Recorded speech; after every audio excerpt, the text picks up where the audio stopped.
The test is in 4-part, Part 1, Part 2, Part 3, and Part 4. Now look at Part 1. Part 1. You will hear a man talking to a receptionist at a hotel. First, you have some time to look at questions 1 to 7.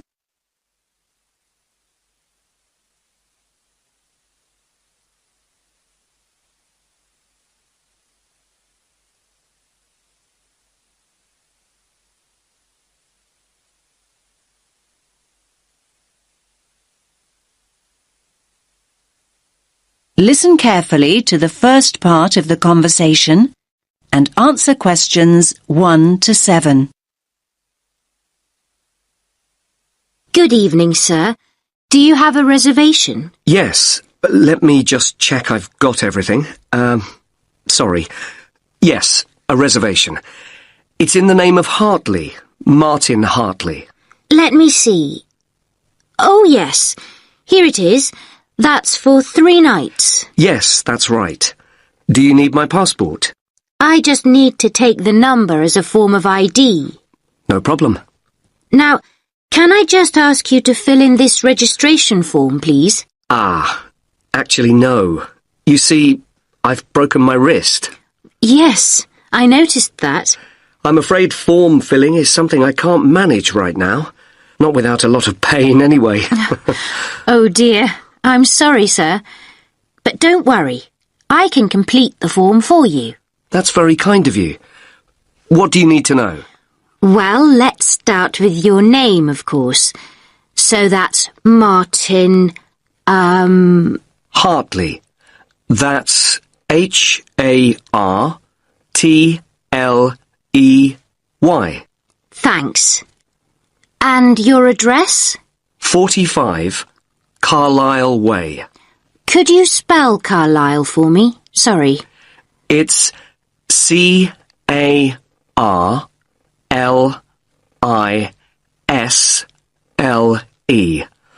You don't pronounce the S. Carlisle Way. And that's in Lewes. Lewes. And is there a state? I don't think you have states in the UK. No, we have counties. It's East Sussex. Sussex is with double S. The postcode is LW4 6AU. Do you want my phone number? Actually, no. We contact people by email now. Ah, yes. And send me lots of advertising too, I suppose. My email is hartleynitram@yahoo.co.uk. Sorry. A bit slower, please. Hartley, my surname, then Martin backwards, NITRAM. That's all one word. And all lowercase? That's right. No capitals. At yahoo.co.uk. Thank you very much, Mr. Hartley. And could you give me your passport now, please? Thanks.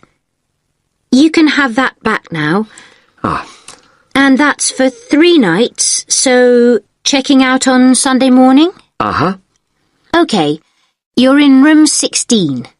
That's on the first floor, overlooking the courtyard. Here's your key.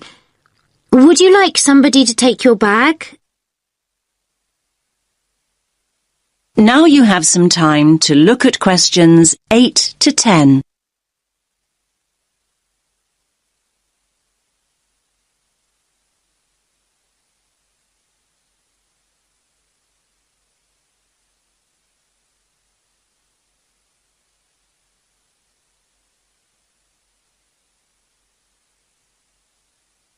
Now listen to the next part of the conversation and answer questions 8 to 10. Do you have a map I can take? Yes, of course. We've usually got lots of them here. Somewhere. Ah, yes. Here we are. Thanks. Could you show me where we are exactly? Let me have a look. Yes. This is our street here, Avenida Constitución. The bigger hotels are marked, so let me just see which one is us. Here. Yes, here. This is Hotel Columbus, just before you get to the museum. I say just before because that's the way most people get here.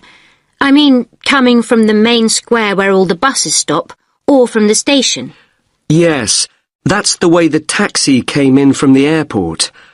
I thought we drove past the museum, though, just after we went through that big square you mentioned. Ah, you probably mean here. That's actually an art gallery. It's worth having a look round, but the museum's more interesting. I think so anyway. Thanks for the tip. I hope I get time. Right, well, tomorrow I've got to be at the conference centre. They told me they'd put me in a hotel that wasn't too far away. Oh, yes. The conference centre's not too far at all. Let me see. Yes, down here. You can walk there in 7 or 8 minutes. Just cross over the road and go straight down this street here. That will take you towards the newer part of the city. Walk on for a couple of blocks, and then when you get here, you just have to go right a very short distance, and then you'll see the conference centre above the other buildings. It's quite big. I see. That all looks quite straightforward. Thanks very much. My pleasure. Have a nice evening, sir.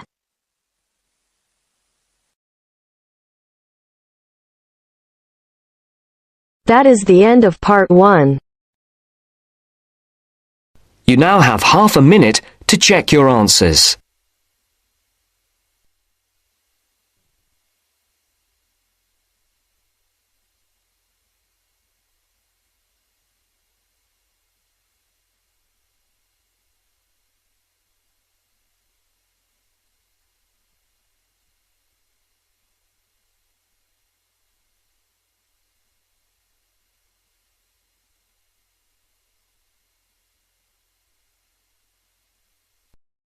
Now turns to part 2.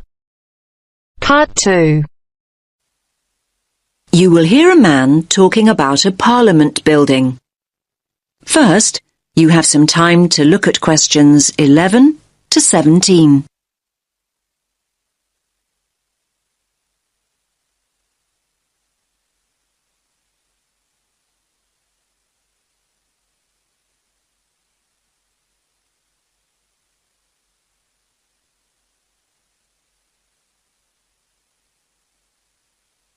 Listen carefully to the first part of the talk and answer questions 11 to 17.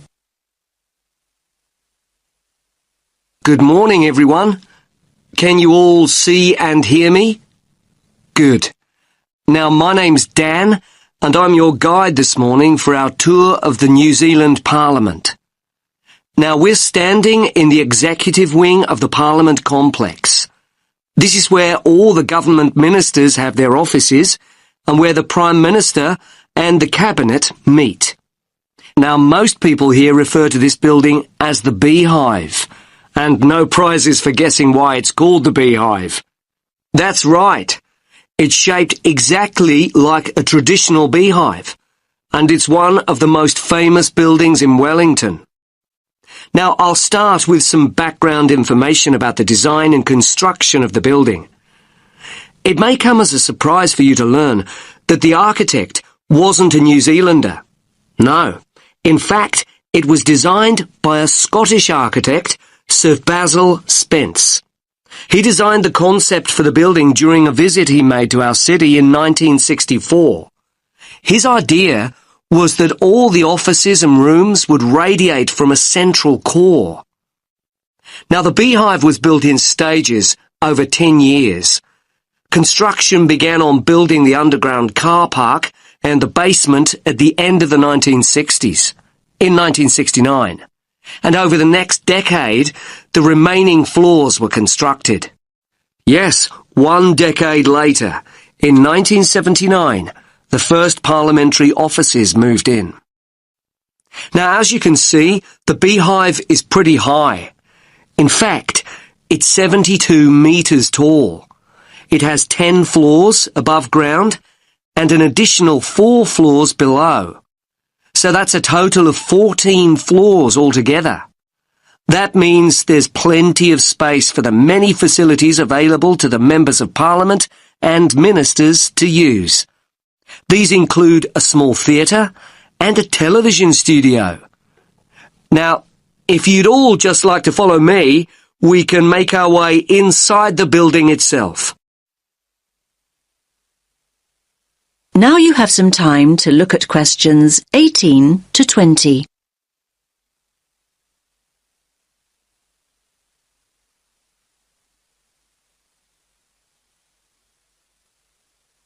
Now listen to the rest of the talk and answer questions 18 to 20.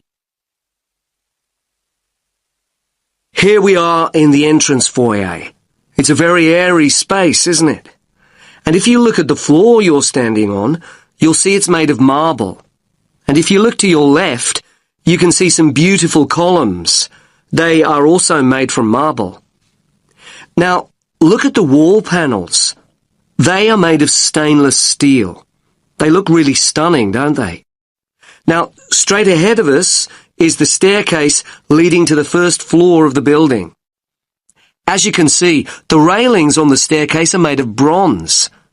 Now let's make our way up this beautiful staircase to the banquet hall on the first floor, and we can admire these beautiful bronze railings on the way. So this is the banquet hall, and as you can see, it's shaped in the form of a semicircle. It's also a pretty big space, isn't it? It's actually a big enough dining room to hold up to 300 guests. Now look at the large mural to your right. It's 3-dimensional and shows the atmosphere and sky of New Zealand. And the floor we're standing on is made of wood. It's a native New Zealand timber called tawa. Okay, now let's make our way to the... That is the end of part 2. You now have half a minute to check your answers.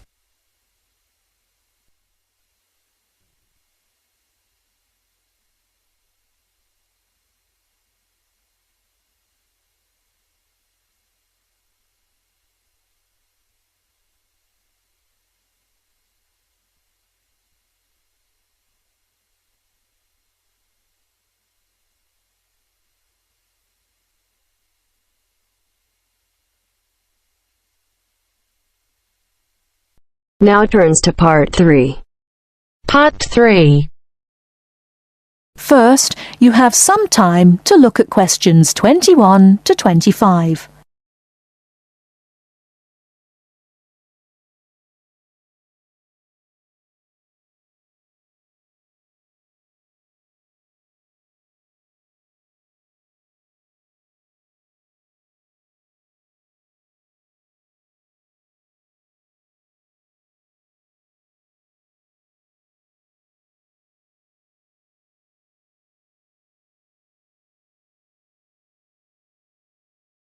Now listen carefully and answer questions 21 to 25.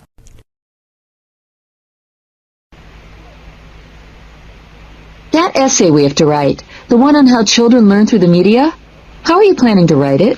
Well, I've given it some thought, and I think that the best way to approach it is to divide the essay into 2 parts. First of all, we'd have to look at some examples of each type of media. Yes, what they are. Then we could describe how we can use each medium so that children can learn something from each one. Exactly. Maybe we could draw up a table and look at examples of each medium in turn. Let's see. The different forms of media would be the print media. Here you'd have things like books and newspapers, that sort of thing. And in included in these are the pictorial forms of print media, like maps. Yes, maps are really just formal pictures, aren't they? And then there are what we call the audio forms of media, where children can listen. CDs and radios are probably the best examples because a lot of children have access to these, especially radios. And this would lead into the audio-visual media, which can be seen as well as heard.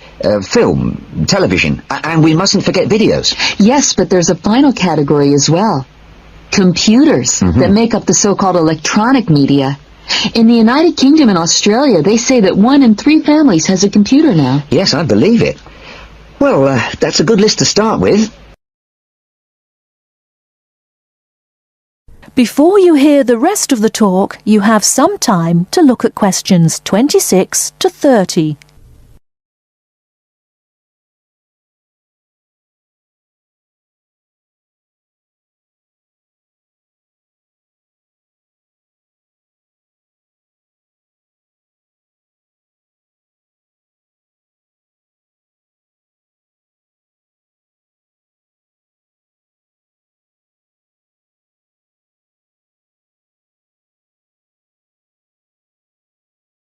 Now listen and answer questions 26 to 30. We're really getting somewhere with this essay now. So let's move on to when each type of medium could be used. I guess we could start by trying to identify the best situation for each type of media. What do you mean? I'm talking about whether each medium should be used with different size groups. For example, we could look at pictures and ask whether they're more useful for an individual child, a few children together, or a full class. In this case, I'd say pictures are best with individual children because they give them an opportunity to let their imaginations run wild. Yes, I see. Let's take tapes next. Although tapes look ideal for individual children, I feel they're best suited to small group work. This way, children don't feel isolated, because they can get help from their friends. Computers are the same. I think they're better with small numbers of children, and they're hardly ever useful with a whole class. Videos, however, are ideal for use with everyone present in the class, especially when children have individual activity sheets to help them focus their minds on what's in the video. And what about books? What would you recommend for them? Books are ideal for children to use by themselves. I know they're used with groups in schools, but I wouldn't recommend it. Other pictorial media like maps, though, are different. I'd always plan group work around those. Give the children a chance to interact and to share ideas. I agree. Teachers often just leave maps on the wall for children to look at when they have some free time. But kids really enjoy using them for problem solving. Yes. Different people have different ideas, I suppose. Yeah, and different teachers recommend different tools for different age groups.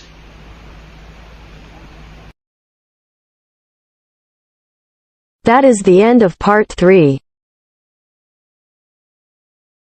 You now have half a minute to check your answers.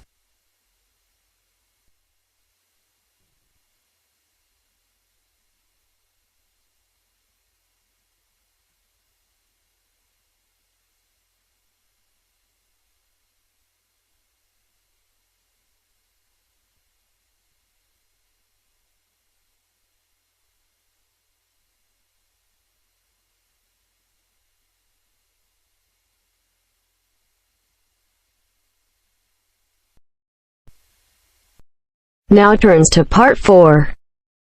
Part 4.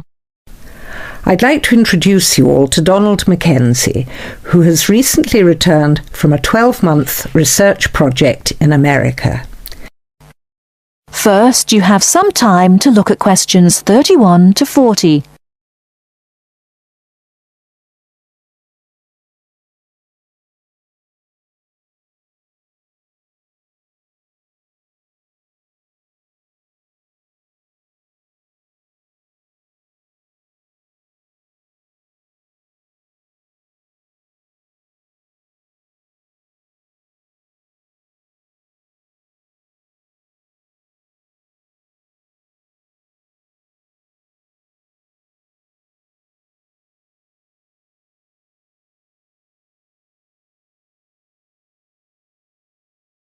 Now listen carefully and answer questions 31 to 40. Good afternoon. I'm pleased to see so many of you here today. As I told you all on Monday, the lecture on overpopulation has been postponed until next week, as we have a guest speaker today. I'd like to introduce you all to Donald Mackenzie, who has recently returned from a 12-month research project in America. He is here to share with us some of the results of his studies into the problem of illiteracy. Hello. Now, as sociology students, I have no doubt that you are aware that it is commonly believed that one indicator of a developed country is the level of education of its citizens. Now, most of these nations have free compulsory education for all and strict teacher certification requirements. So it would logically follow that people from countries such as America would be highly educated. Yet, this isn't always so. In America alone, 42 million adults cannot read, and 50 million can recognize so few printed words, they each have the reading ability of a 10-year-old. Frightening statistics indeed. But not as frightening as the trend suggested by current estimates.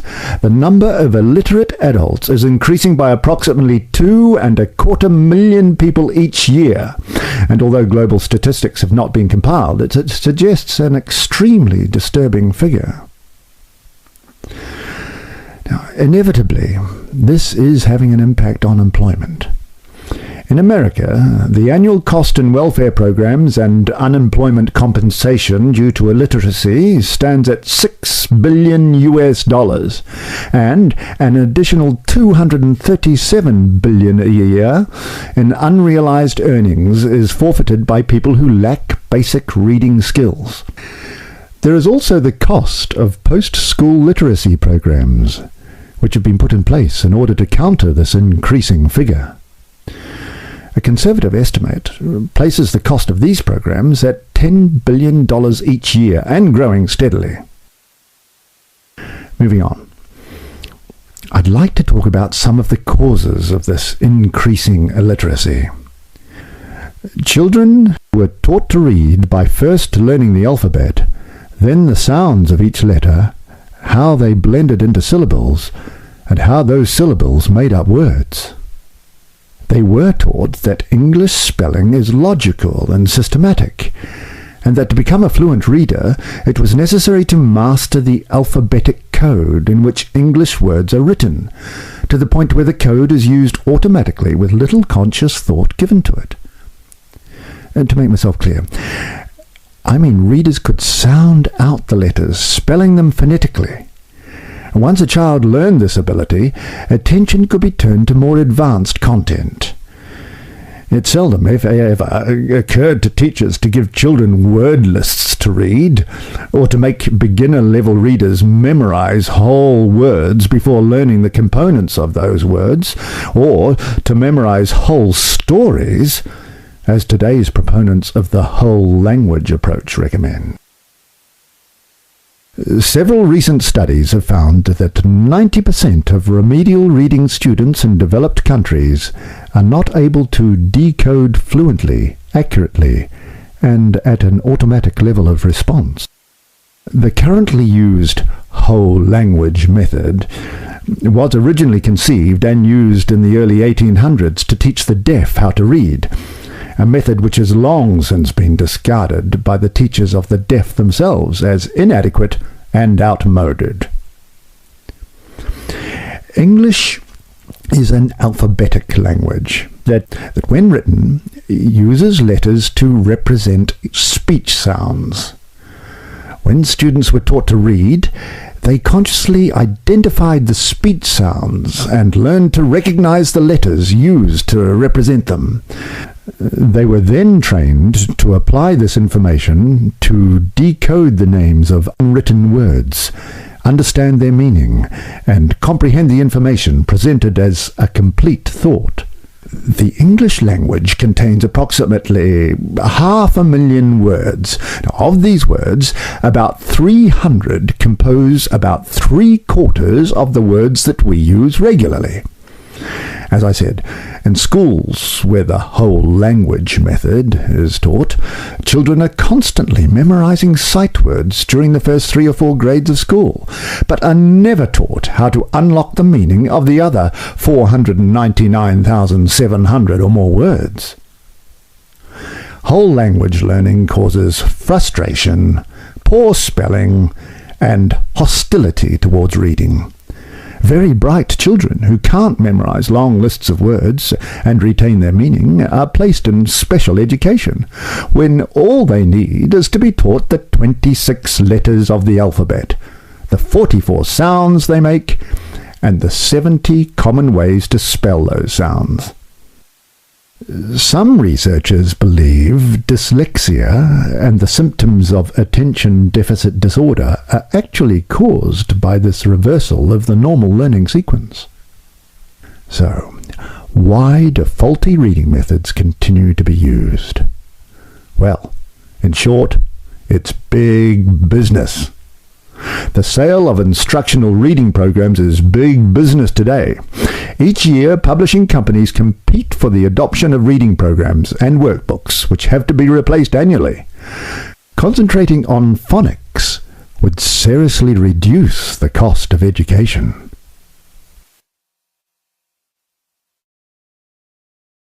That is the end of part 4. You now have half a minute to check your answers.